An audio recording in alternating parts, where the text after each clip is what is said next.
Hello, my faithful 12 subscribers! No, but seriously, welcome to my 1,000 followers, like pages, Q&A video. Yeah, so I'm finally doing it. Thank you all so much for following me. First of all, I think it's crazy that many people follow me, so I really appreciate it. And also, thank you for asking me questions, because there was a definite possibility that this would totally crash and burn, and I would not get any questions. So I really appreciate you guys actually asking me things. That being said, I did get a lot of questions, so I think this is going to be kind of long, so let's go ahead and get started.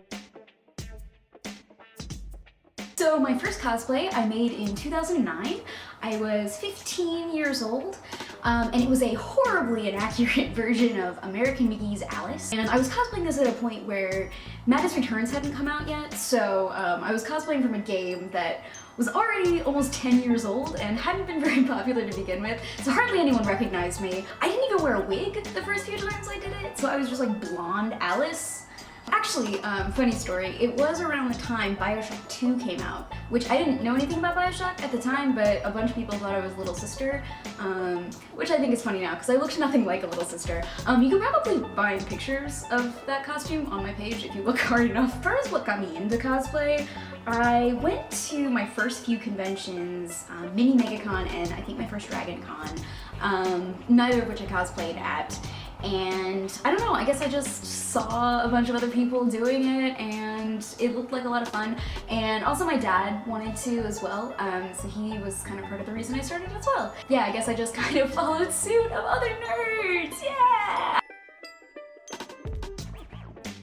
I think my most popular cosplay is definitely Gage, and that just comes from being shared by Borderlands. And I'm definitely really proud of that. Also making Death Trap, I guess that probably had something to do with that. Getting it to that level of kind of popularity, I guess, has also like really inspired me to make it a lot better than it was before. So I think that's really helped. It's really helped me definitely kind of challenge myself to make it even more accurate. I guess that brings me to my favorite costume as well, which Gage is definitely one of them. And honestly, I don't have a favorite costume. I get asked this question sometimes, and I don't have a good answer. It honestly just depends on my mood. Like, some days Rapunzel is my favorite, and some days Little Sister is my favorite. But I guess I can kind of give you like my top ones, and these are also just ones that like I wear a lot too, so you can tell. Gage, definitely. Little Sister is another one. That one's really comfy, and I think it can kind of like show off what I can do, while I can also walk freely throughout the con and not worry about bumping into people. Also, Tooth is a big one. I'm really super proud of that.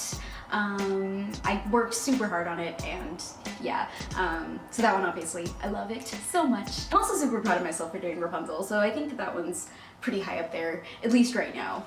Yeah.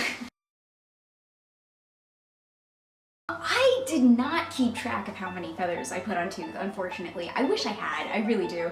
But my estimate is about 2,500. Obviously, since I didn't count, I can't give you an exact number, but based on like the amount of interfacing I used and like, you know, how big each feather was, it was a give or take 2,500. In the headdress there's about 30 to 40 I think, but obviously those ones are bigger. Yeah, it took a long time. Yeah, 3 months. I haven't really gotten any like super bad injuries from cosplay, I don't think. I've got a few like really deep hot glue gun burns, mostly from Death Trap. So I've got scars on my legs from my hot glue gun burns. Oh, also when I hold Drogon a lot of times, he like gives me all these like really shallow scratches on my forearm because there's this like exposed piece of chicken wire on his wing that I have to hold it, and I've only actually brought it out twice, so I haven't like gotten around to fixing that. And then like blisters and things just from wearing it all day at the con. My Tiny Tina backpack chafes like right here really bad. Nothing too serious. Fingers crossed. Not yet, anyway. I haven't lost an eye or anything, so we'll see.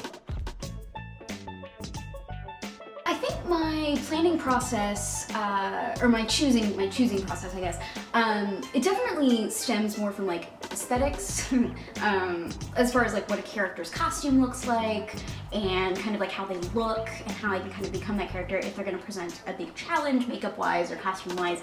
I look at those kinds of things before I look at like what kind of character they are and how I relate to their personality traits. I guess that's probably just because I think of cosplay more as like a project or like an art piece, over like a performance, which I know some people are more performance based, and I guess I just personally am not. At the same time, that being said, I have had times when, you know, I'll kind of make a cosplay that I'm sort of neutral about the character personality wise, or, you know, I don't really care that much, and then through that cosplay I'll grow to love them a lot more. One example of that, a perfect example, is definitely Rapunzel. I made that one in like 2013. I've talked about this before. I made it, I didn't like it at all. I mostly made it just because people told me I had long hair and so I should cosplay Rapunzel, which is not a good reason to cosplay a character, I don't think. Don't do it if you don't want to. And this past year I remade it, but not because I like discovered Tangled or like rediscovered it at all. I mostly just kind of wanted to redeem myself and prove that I actually could do a Rapunzel cosplay. But while I was remaking it, I did watch Tangled and listen to the soundtrack a bunch of times, so I did grow to love Rapunzel and Tangled a lot more through that. So I guess that is kind of, the personality trait does play some part, but not as big a part. Another example is Tiny Tina. I was kind of neutral on her before I made the cosplay, and now I love her a lot. So yeah, I'm definitely more into aesthetics. I think choosing materials is mostly just like brainstorming a lot. I do have kind of like materials that are like my go-to materials. Craft foam, I use a lot from Core, I love that. Model Magic, all of those wonderful, wonderful materials. I also obviously like thinking outside the box sometimes, and such as my Model Magic wigs. My huge one is back there. So I think it's just kind of like a manner of like experimentation, which I've been doing for the past few years. As far as my planning process goes, I really like to do physical planning as opposed to like online planning. The only example I have right now is my Oriana page, which obviously I never actually made my Oriana cosplay, but I did do a lot of planning for it. I really like just like sketching stuff out in my sketchbook. I know there are apps like Cos Planner and stuff like that. I couldn't get into that.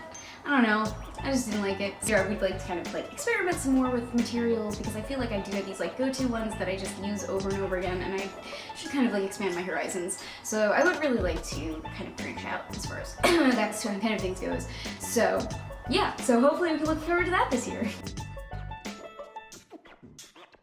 Yes, it is very difficult to transport props, and that definitely plays a part in like me choosing what cosplays I'm gonna bring to which cons, because I can bring bigger props to cons where I drive and where I have my dad to be my handler, than I can for ones where I'm like up here in Baltimore and I have to take the train to them, to and from them. So I can't really bring really big props to like KatsuCon or Baltimore Comic Con or anything like that because I have to take the train or public transportation. Yeah, Death Trap is definitely staying in Florida. Drogon is another one, I can't bring that, he doesn't break down.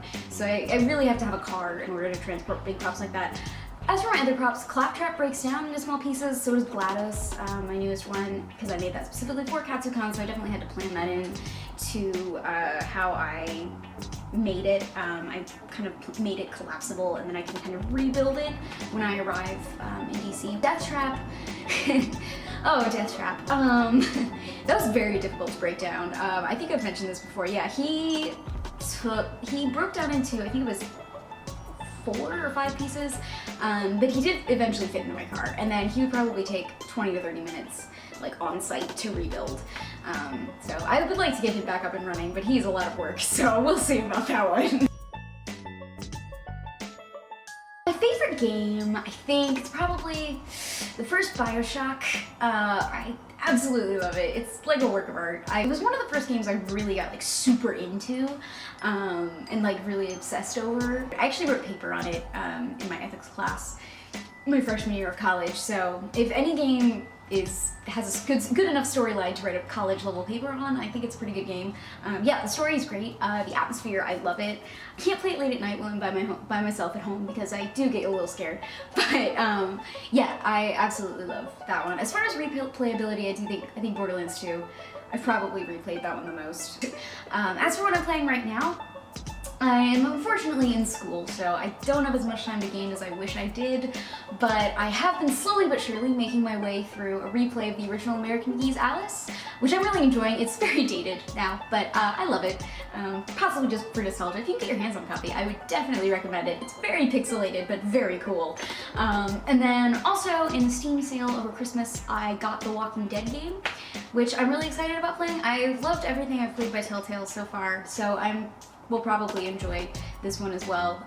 So yeah, I think that one's probably gonna be next up on my list, unless I decide to replay Borderlands 2 again. Who's to say? Short answer? No, I will not. Alright, now that all the fuckboys have gone, I will give you guys the long answer. I think at the end of the day, me and all cosplayers, really we cosplay what makes us confident, and what makes us feel confident, what makes us feel happy and comfortable and warm inside. I know some people feel most confident when they're, you know, in a bikini and strutting their stuff and showing off what they got, and that is great. I personally feel most confident when I am under 3 layers of cel-shaded cloth. To each their own, right? Thought maybe I would let my hobby be exactly what I wanted it to be. Just a crazy notion, I know. That being said, obviously I have no problem against people who choose to sexy cosplay. That's not a verb. You want to do you, and I don't think it's any like less of an art form or anything like that.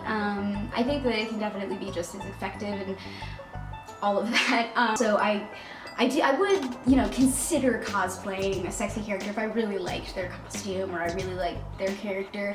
For instance, Moxie, you know, I might do that. Probably not, but I would consider it. I would never, ever, ever cosplay when I'm at a con by myself.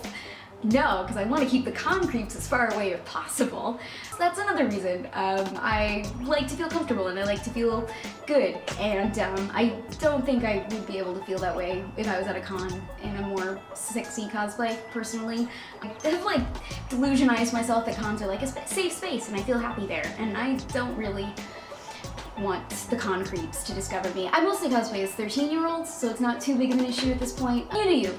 Definitely. I'm not trying to stop you, and I definitely admire that people can do it, but it's not for me. I don't know if I really have any like planned group cosplays. I will be, of course, in Borderlands groups a lot of the time, and I'll be doing more cosplays with my dad. I don't know if that counts as a group. Another idea I've had for a really long time, and I don't know if it'll actually happen, is cosplaying like the tarot cards. I love tarot cards, and I think it's really fascinating, and the Major Arcana has like kind of characters for each card, and I've always thought that it'd be really cool to get a group together and like cosplay those characters. I don't know how it would work, and I don't think anyone would recognize us, but I think it would be really cool, and so yeah, that is one idea. I don't know if that'll actually come to fruition, but yeah, I have a lot of ideas, but not enough friends. My dream cosplay right now is probably the Angel of Death from Hellboy 2, The Golden Army. The Angel of Death, for those of you who don't know, is beautiful. It's like this grotesque, like 9-foot tall creature, and it's awesome, and I would love to do it, but I have nowhere near the skill level or the money to do it right now, because I would have to get like stilts, and I would have to go big or home if I was gonna do that. Another dream cosplay, I think, which I actually might attempt soon, is La Muerte from the Book of Life, who is just gorgeous.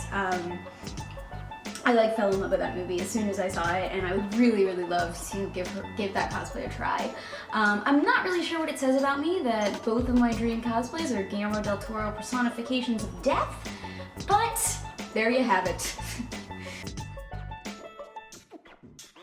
Time management in cosplay really just comes from kind of learning your strengths and weaknesses and planning your time based on that. For instance, for myself, I think I'm pretty good at making props and painting, weathering, cel shading when the time is appropriate. All of those kinds of things I can sort of do a lot faster than something I'm not as comfortable with. For instance, things like heavy-duty sewing or like wig styling. So for instance, I gave myself roughly the same amount of time to make Rapunzel, which consisted of heavy-duty sewing and wig styling, and also LEDs, which I'm not as good at. I gave myself roughly the same amount of time for that as I did for Death Trap, which obviously turned out to be more of like a spectacle. So you can kind of see how I sort of divvy up my time and how I can plan my time based on like what things I'm comfortable with. Obviously at the beginning you're not gonna know as much, so I guess just take your time more.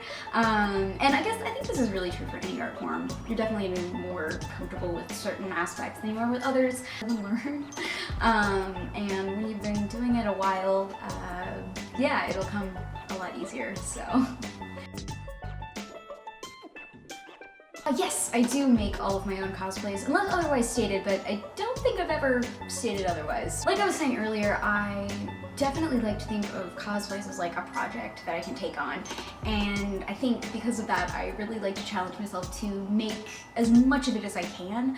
Of course sometimes that does mean I will modify a piece, you know, buy something and modify it. My gauge vest, for instance, I didn't make that totally from scratch. I kind of like cut it up and covered it and pieced it back together. For the most part, I definitely try to make everything myself, especially when it comes to like props and stuff. My process for choosing Big Sister was really the same as any other one. I think, you know, anything I watch or play, there's usually at least one character that I'm like super into and I really want to make their cosplay, and you know, I'll start thinking about it and everything, and a lot of those I lose interest in and they don't actually become cosplays, you know? But the ones that I do end up making are the ones that I get like really obsessive about, and I start doing research and like gathering reference photos, and if I get to like that point, then I know that I'm probably gonna end up actually making the cosplay. And so Big Sister was the same. Obviously I knew that it was gonna be a huge challenge. The biggest costume I had made at the time was Little Sister, and it was not even anywhere close to what it is today. So yeah, it was a huge challenge, and I guess it was just a matter of like giving myself enough time to do it, and I did give myself a good like 4 months to make it. I think the deciding factor though was the fact that they had a leather sale, or a Black Friday sale at the leather factory, and that kind of solidified my choice. So I was like, no going back now, I already bought all this leather. I think that was definitely the first costume where I really like stepped it up so much, and then I held all of my other cosplays to that standard. So I'm really proud of Big Sister. It's not even up to my standards today, but I think I'll always be proud of it. I really love it a lot. Yeah, and I'm gonna remake it this year actually. Just the same as any other one, just made me a lot more crazy. Oh, I'm actually not like 100% sold on this new BioShock idea, especially because Ken Levine's not really gonna be involved. I don't really know how it's gonna turn out. I'm a little skeptical, admittedly, but I think maybe back to Columbia would be interesting. I think Rapture's kind of run its course. I love it and everything, but I don't think we need to return there. I'm not really sure where for a new location. Space might be interesting, like was suggested in the question, but yeah, I don't know. I would like to kind of explore Columbia a little more. My favorite flying racist utopia, so yeah. I think the character I would have most fun playing is probably Gage. I really do like her character a lot, and I think I would enjoy it. I don't know how qualified I am to play Gage, and I don't even think she'd be in a movie if they made a Borderlands 2 movie, because she's a downloadable character. So Little Sister would also be a lot of fun, I think. I basically am like a creepy small child anyway, so it would just be myself, really. I think Gage or Little Sister, probably. A lot of the other ones are more like already solidified characters, so I don't know if they would even need a new actress. I think I might be able to pull off Little Sister a bit more convincingly than I would for Gage.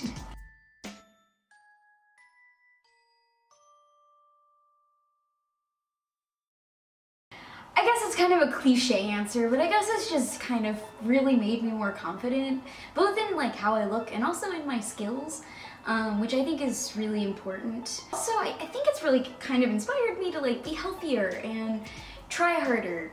I don't work out necessarily, but you know, I do kind of like try and not be as terrible as I would be if I didn't have cosplay, I guess, because I really like to like look as close to a character as I can, and obviously I don't want this to become like a whole like body type cosplaying thing. This is really just for me personally. I feel like I hold myself to super high standards as far as like having the same body shape as my character, and I don't hold anyone else to those standards, I just hold myself to them. Because I've definitely had characters, Big Sister is a big one that, you know, I don't look very much like Big Sister, obviously, and that really challenged me because at the time I was heavier when I made it, and that I didn't think I looked good in it. I think it's definitely helped me become a lot more confident, and I think a lot of artists, myself included, we, you know, have a lot of like self-doubt issues. So I think it's really nice to have sort of this thing where I know I'm kind of good at it, at least. You know, I know I'm passable. I'm sure that's like the same for a lot of people, but I really love being able to like wear something that I made and I worked super hard on. That's probably my favorite thing.